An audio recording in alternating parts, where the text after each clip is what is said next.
Hello everyone, welcome to my class. आज हम पढ़ेंगे class 10th biology life processes का topic nutrition in animals. Previous classes में हमने न्यूट्रिशन इन प्लांट्स पढ़ा था। आज हम देखेंगे nutrition in animals. Nutrition in animals में हम ह्यूमन बीइंग्स का न्यूट्रिशन डिस्कस करेंगे। अब देखो, जो ह्यूमन बीइंग है वो क्या है? एक कॉम्प्लेक्स मल्टी सेल्यूलर ऑर्गेनिज्म है। मल्टी सेल्यूलर ऑर्गेनिज्म पहले हमने डिस्कस किया था यूनिसेल्यूलर एम्बीबा के अंदर। हमने जो सिंपल ऑर्गेनिज्म था उसका न्यूट्रिशन हमने डिस्कस किया था। आज हम डिस्कस करेंगे ह्यूमंस के अंदर न्यूट्रिशन। और ह्यूमन क्या होते हैं? Complex multi cellular organisms. ठीक है, तो ह्यूमंस के अंदर जो न्यूट्रिशन होता है वो किसके थ्रू होता है? न्यूट्रिशन मतलब प्रोसेस ऑफ टेकिंग फूड। तो जो ह्यूमंस के अंदर जो न्यूट्रिशन होता है वो किसके थ्रू होता है? डाइजेस्टिव सिस्टम के थ्रू होता है। तो न्यूट्रिशन इन एनिमल्स में हमने क्या पढ़ना है? ह्यूमंस का डाइजेस्टिव सिस्टम। ह्यूमंस के अंदर जो डाइजेस्टिव सिस्टम होता है वो दो पार्ट्स के अंदर डिवाइड है। पहला आता है एलिमेंट्री कैनाल, एलिमेंट्री कैनाल, और सेकंड आते हैं डाइजेस्टिव ग्लैंड्स, डाइजेस्टिव ग्लैंड्स। अब ये दोनों होते क्या हैं? जो एलिमेंट्री कैनाल होती है ये क्या होती है? ये 9 मीटर लॉन्ग ट्यूब होती है। 9 मीटर लॉन्ग ट्यूब होती है एलिमेंट्री कैनाल, जो कि हमारे माउथ से लेकर एनस तक एक्सटेंड होती है। यानी यहाँ पर अगर आप ये डायग्राम देखें, ये ह्यूमन का डाइजेस्टिव सिस्टम का डायग्राम है। तो एलिमेंट्री कैनाल 9 मीटर्स लॉन्ग एक ट्यूब है जो किससे जो कहां से लेकर कहां तक है? माउथ से स्टार्ट होती है और कहां तक जाती है? एनस तक जाती है।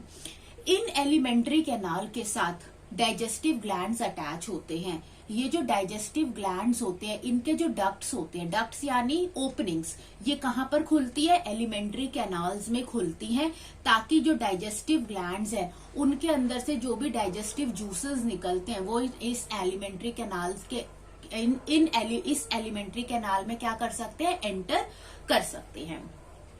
तो सबसे पहले हम इस पूरे डाइजेस्टिव सिस्टम में हम इसको स्टेप वाइज पढ़ेंगे। तो सबसे पहले हम इसके अंदर पढ़ेंगे ingestion, ingestion.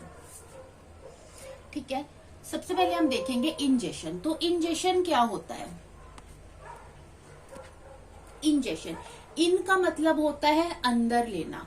So the process of taking food, खाना खाना, फूड लेना। कहां पर? माउथ के थ्रू हम अपना फूड ईट करते हैं with the help of hands. अब हम अपने हाथों से खाने को अपने कहां डालते हैं? माउथ में डालते हैं। इसी प्रोसेस को हम क्या कहते हैं? इंजेशन। इन मतलब इन।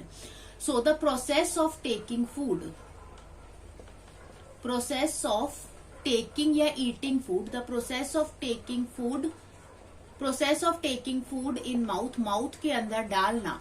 माउथ को हम एक और चीज कहते हैं, माउथ को हम क्या कहते हैं? बकल कैविटी कहते हैं। इस प्रोसेस को हम क्या कहते हैं? इंजेशन कहते हैं। अब माउथ के अंदर क्या क्या प्रोसेस होते हैं? माउथ को हम क्या कहते हैं? बकल कैविटी कहते हैं। और हमारे माउथ के अंदर क्या है? हमारे माउथ के अंदर क्या क्या है? हमारे माउथ के अंदर टीथ है, टंग है, और माउथ के अंदर क्या खुल रहे हैं? ये जो एलिमेंट्री कैनाल है, एलिमेंट्री कैनाल के साथ क्या क्या लगे हुए हैं? ग्लैंड्स लगे हुए हैं। तो हमारे माउथ में जो ग्लैंड्स, जो डक्ट्स ओपन होते हैं वो होते हैं सलाइवरी ग्लैंड्स, सलाइवरी ग्लैंड्स। अब होता क्या है? जब भी हम खाना खाते हैं तो वो जो खाना होता है वो एक सॉलिड मटेरियल होता है। सॉलिड मटेरियल, जो भी हमारा जो फूड है, ठीक है, जो भी हमारा जो फूड है वो क्या है? एक लार्ज इनसॉल्यूबल मॉलिक्यूल है। ठीक है, तो हमारी बॉडी इस लार्ज इनसॉल्यूबल मॉलिक्यूल को एब्जॉर्ब नहीं कर सकती। इसीलिए हमें इस लार्ज इनसॉल्यूबल मॉलिक्यूल को कन्वर्ट करना पड़ता है किसके अंदर? वाटर सॉल्यूबल मॉलिक्यूल में। और ये जो वाटर सॉल्यूबल मॉलिक्यूल्स होते हैं, हमारी बॉडी ऐसे सब्सटेंस को, इस सिंपल सब्सटेंस को इजीली क्या कर लेती है? एब्जॉर्ब कर लेती है। तो अब इस प्रोसेस को हम क्या कहते हैं? डाइजेशन कहते हैं। तो हमारा जो डाइजेशन का प्रोसेस होता है वो हमारे माउथ के अंदर ही स्टार्ट हो जाता है, यानी हमारी बकल कैविटी के अंदर स्टार्ट हो जाता है। हमारी बकल कैविटी के अंदर टीथ होती है, टंग होती है और सलाइवरी ग्लैंड्स इसके अंदर ओपन होते हैं। अब होता क्या है कि हमने एक फूड खाया, फूड क्या है, एक सॉलिड मटेरियल है, लार्ज इनसॉल्यूबल मॉलिक्यूल है, ठीक है। तो हमारे जो मुंह के अंदर क्या होगा, फिजिकल प्रोसेस होगा। डाइजेशन के दो प्रोसेसेस होते हैं। जो डाइजेशन होती है ये दो पार्ट्स में डिवाइड है, एक होता है फिजिकल प्रोसेस और एक होता है केमिकल प्रोसेस। तो जो डाइजेशन का ये जो फिजिकल प्रोसेस होता है ये हमारे माउथ के अंदर ही क्या हो जाता है, स्टार्ट हो जाता है। कैसे, जो हमारे टीथ होते हैं वो इस सॉलिड फूड मटेरियल को क्या करते हैं, च्यू करते हैं, ग्राइंड करते हैं, उसको छोटे छोटे टुकड़ों में क्या करते हैं, तोड़ते हैं। तो फिजिकल डाइजेशन जो होती है हमारे बकल कैविटी के अंदर ही क्या हो जाती है, स्टार्ट हो जाती है। अब सलाइवरी ग्लैंड से क्या आता है, सलाइवरी ग्लैंड से क्या रिलीज होएगा, क्या रिलीज करेंगे सलाइवरी ग्लैंड, सलाइवा रिलीज करेंगे।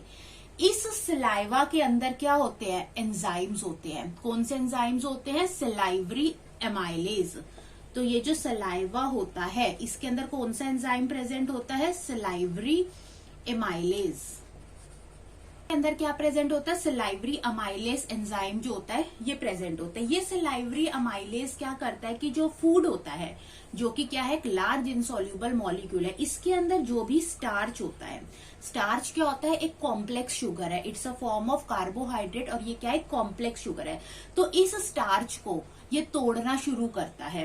कौन, सलाइवरी अमाइलेज स्टार्च को सिंपल सब्सटेंस में तोड़ना शुरू करता है, ठीक है। और जो टंग होता है ये क्या करता है कि टंग जो होता है, जो हमारा फूड है उसको सलाइवा में मिक्स करने में हेल्प करता है, जिसकी वजह से जो हमारा सॉलिड फूड होता है वो किस में कन्वर्ट हो जाता है, वेटी मटेरियल में क्या हो जाता है, कन्वर्ट हो जाता है।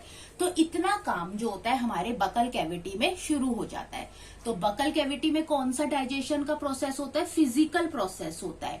टीथ क्या काम करते हैं, च्यूइंग और ग्राइंड करते हैं फूड को। टंग क्या करती है कि जो फूड होता है उसको सलाइवा के साथ मिक्स करने में हेल्प करती है। और सलाइवरी ग्लैंड से जो सलाइवा निकल रहा है उसके अंदर जो सलाइवरी अमाइलेज एंजाइम होता है, ये एंजाइम क्या करता है, जो हमारे फूड के अंदर, और फूड क्या है, एक लार्ज इनसॉल्यूबल मॉलिक्यूल है, इसके अंदर जो कॉम्प्लेक्स शुगर है, स्टार्च यानी कि ये कार्बोहाइड्रेट है, इसको सिंपल सब्सटेंस में तोड़ता है। तो यहाँ पर डाइजेशन का प्रोसेस जो होता है शुरू हो जाता है।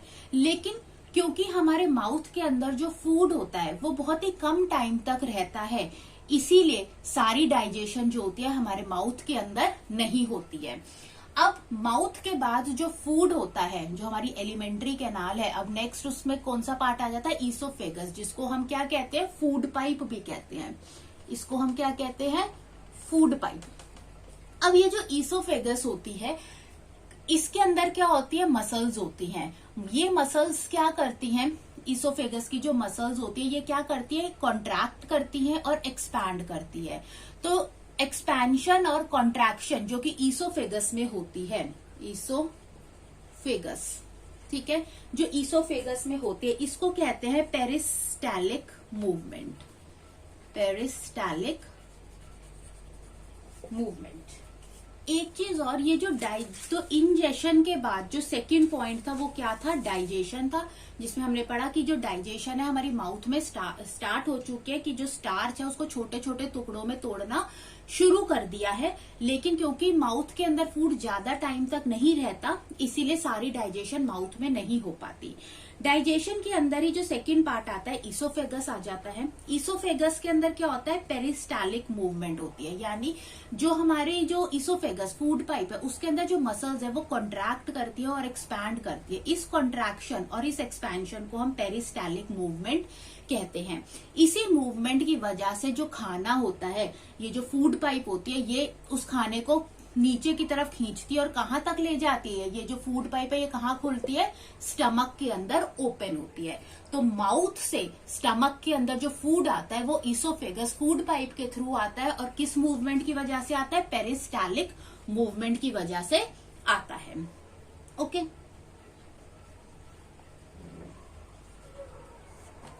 तो अब हम बात करते हैं स्टमक की।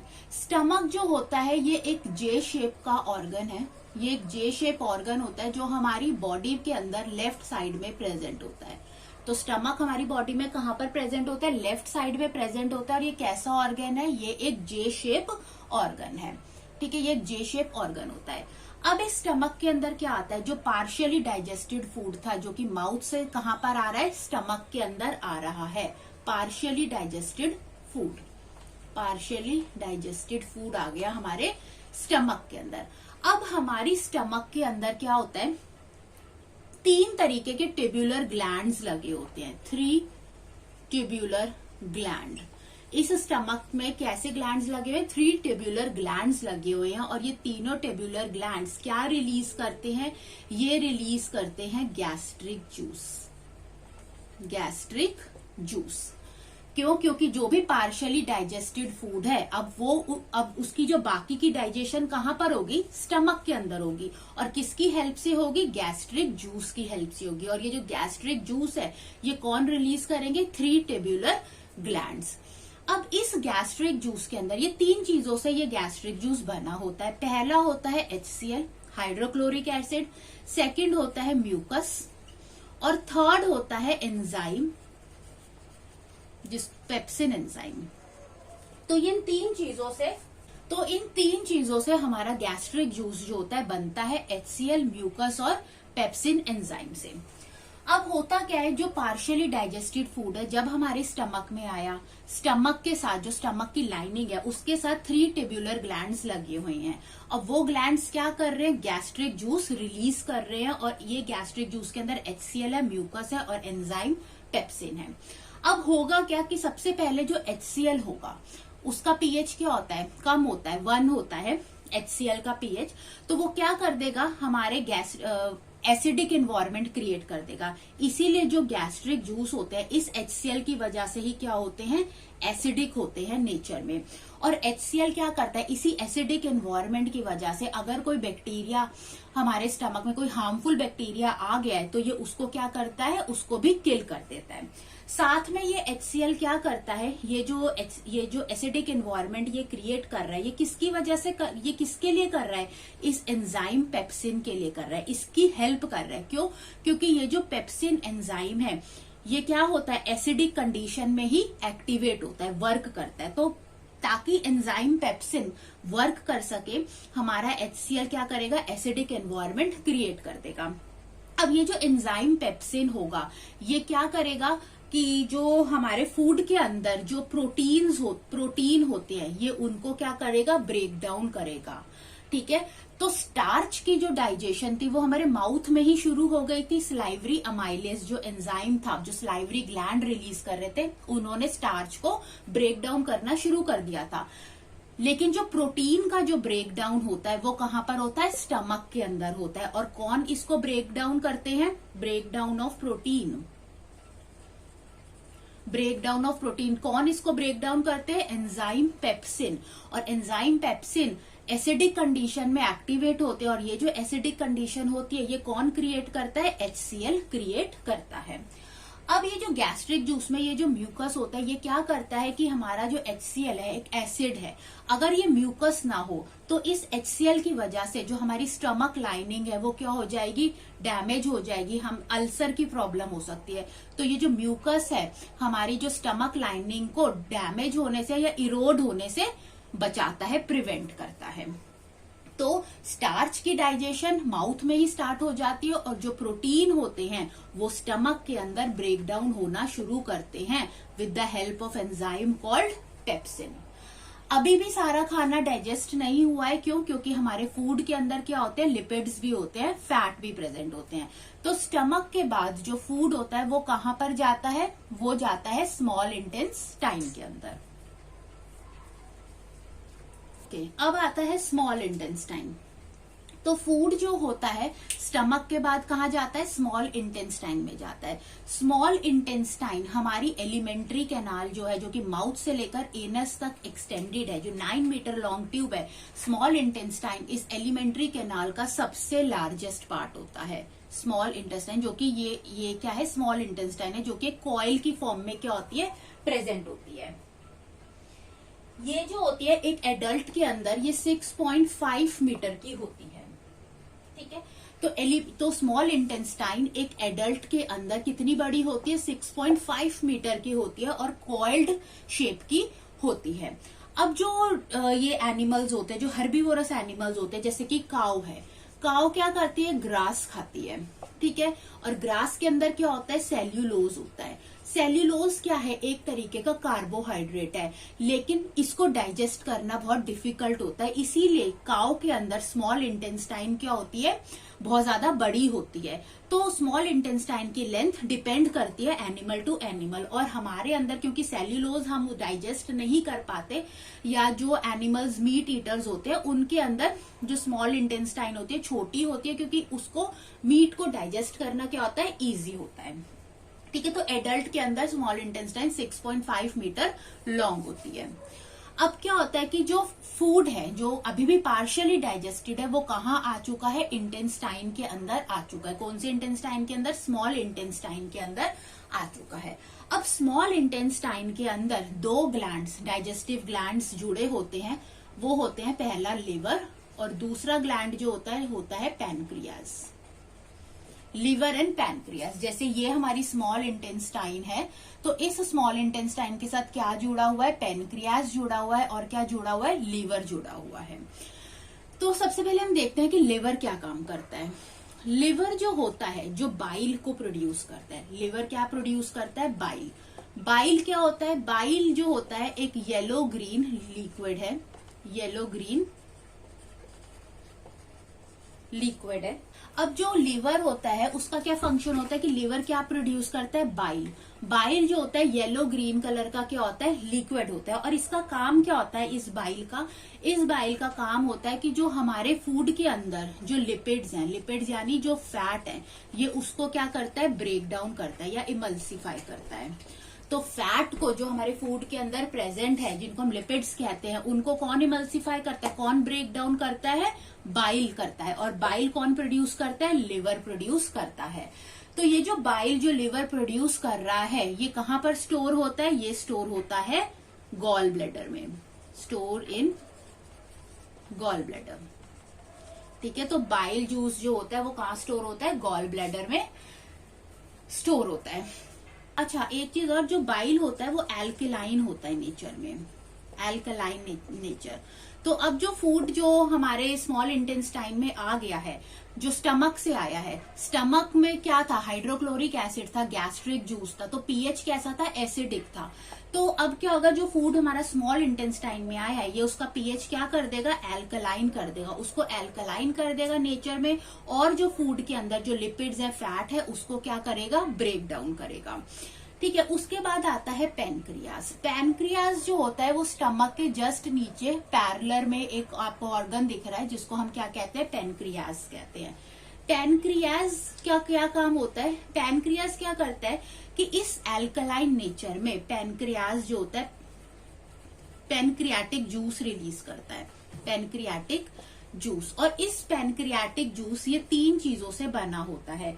किन चीजों से बना हुआ है, तीन एंजाइम से मिलकर बना हुआ है। पहला होता है एमाइलेज, ट्रिप्सिन एंड लाइपेज।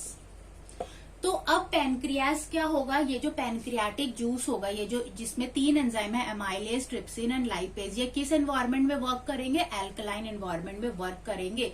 और हमारे जो फूड के अंदर एमाइलेज क्या करेगा, स्टार्च को ब्रेक डाउन करेगा, ट्रिप्सिन क्या करेगा, प्रोटीन को ब्रेक डाउन करेगा, और लाइपेज क्या करेगा, फैट को ब्रेक डाउन करेगा। तो हमारे स्मॉल इंटेस्टाइन में जो हमारा फूड है वो क्या हो जाएगा, कंप्लीटली डाइजेस्ट हो जाएगा, और फूड क्या हो जाएगा, डाइजेस्ट हो जाएगा।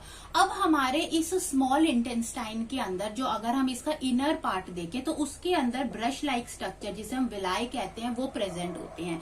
ये क्या करते हैं, इस स्मॉल इंटेस्टाइन का सरफेस एरिया बढ़ाते हैं, और ये जो डाइजेस्टिव फूड होते हैं ये इसको क्या कर लेता है, एब्जॉर्ब कर लेता है। तो डाइजेशन के बाद जो थर्ड स्टेप आता है वो क्या आता है, एब्जॉर्प्शन। डाइजेशन के बाद जो थर्ड स्टेप आता है डाइजेस्टिव सिस्टम का, वो क्या आता है, एब्जॉर्प्शन।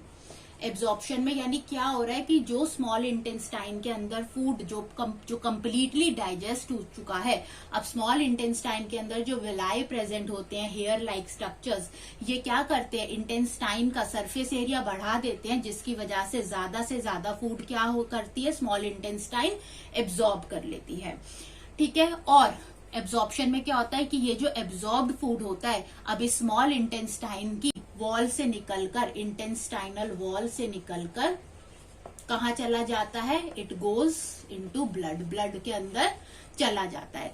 तो जब फूड इंटेस्टाइनल वॉल से निकलकर ब्लड के अंदर एंटर हो जाता है, इस प्रोसेस को हम क्या कहते हैं? एब्जॉर्प्शन कहते हैं। अब कुछ डाइजेस्टिव फूड जो हमारी बॉडी यूटिलाइज नहीं करती, वो हमारे लीवर के अंदर ही स्टोर हो जाता है। तो कुछ डाइजेस्टेड फूड जो कि हमारी बॉडी यूटिलाइज नहीं करती, वो कहाँ पर स्टोर हो जाता है? लिवर के अंदर स्टोर हो जाता है in the form of glycogen. और जब हमारी बॉडी को इस फूड की, इस डाइजेस्टिव फूड की रिक्वायरमेंट होती है, तो वो उसको क्या कर लेती है? यूटिलाइज कर लेती है। एब्जॉर्प्शन के बाद जो फोर्थ स्टेप आ जाता है, वो आता है एसिमिलेशन। एसिमिलेशन वो प्रोसेस है कि जो हमारा फूड अब जो ब्लड में आ चुका है, बहुत सिंपल फूड है जो इजीली एब्जॉर्ब हो गया और अब कहाँ आ चुका है? ब्लड के अंदर आ चुका है। तो ब्लड क्या करेगा? इस फूड को क्या करेगा? All over the body parts distribute करेगा। ठीक है, इस प्रोसेस को हम क्या कहते हैं? एसिमिलेशन कहते हैं। और ये जो फूड जो पूरे बॉडी के अंदर ब्लड के थ्रू डिस्ट्रीब्यूट हो रहा है, ये इसे कौन यूज करेगा? सेल यूज करेंगे बॉडी की ग्रोथ के लिए, रिपेयर के लिए। ठीक है, और सारे इंपॉर्टेंट फंक्शंस हमारी बॉडी क्या करेगी? परफॉर्म करेगी। तो इस प्रोसेस को हम क्या कहते हैं?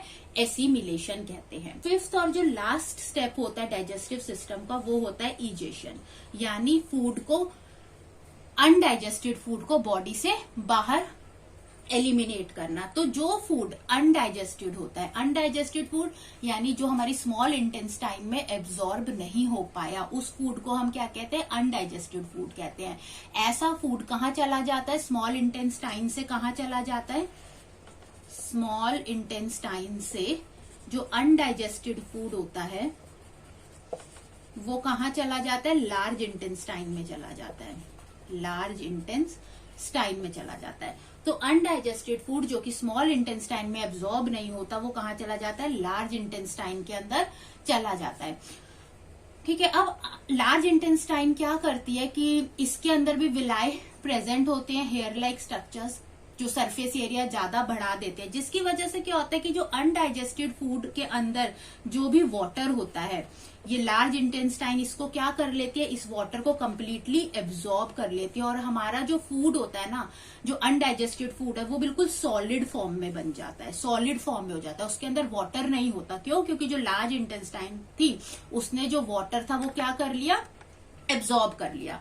अब ये जो सॉलिड फॉर्म में जो अनडाइजेस्टेड फूड है, ये कहाँ पर आ जाएगा? ये आ जाएगा हमारे रेक्टम पार्ट में। रेक्टम जो होता है, एनएस के जस्ट ऊपर एक ऑर्गन है प्रेजेंट होता है, जिसको हम क्या कहते हैं? रेक्टम कहते हैं। तो रेक्टम क्या करता है? इस सॉलिड फूड को होल्ड करके रखता है और जब हम टॉयलेट जाते हैं तो हम क्या करते हैं? इस फूड को, इस अनडाइजेस्टेड फूड को अपनी बॉडी से क्या कर देते हैं? एलिमिनेट कर देते हैं। और इस प्रोसेस को हम क्या कहते हैं? डेफिकेशन। तो इस प्रोसेस को हम क्या कहते हैं? डेफिकेशन कहते हैं, या फिर हम इसे क्या कहते हैं? इजेशन कहते हैं। कि जब जो अनडाइजेस्टेड फूड है, जो कि अब सॉलिड फॉर्म में हो चुका है, उसका सारा वाटर कंटेंट जा चुका है और उसको होल्ड कौन सा ऑर्गन करके रख रहा है? रेक्टम करके रख रहा है। और जब हम टॉयलेट जाएंगे तो ये जो सॉलिड फूड है, अनडाइजेस्टेड फूड, एनएस के थ्रू हमारी बॉडी से क्या हो जाएगा? एलिमिनेट हो जाएगा। और इस प्रोसेस को हम डेफिकेशन कहेंगे या फिर क्या कहेंगे? इजेशन कहेंगे। तो इस तरीके से एनिमल न्यूट्रिशन यहाँ पर कंप्लीट होता है, जिसमें पहला स्टेप इंजेशन था, सेकंड डाइजेशन था, थर्ड एब्जॉर्प्शन, फिर उसके बाद जो था एसिमिलेशन था, और जो लास्ट स्टेप क्या था? इजेशन था।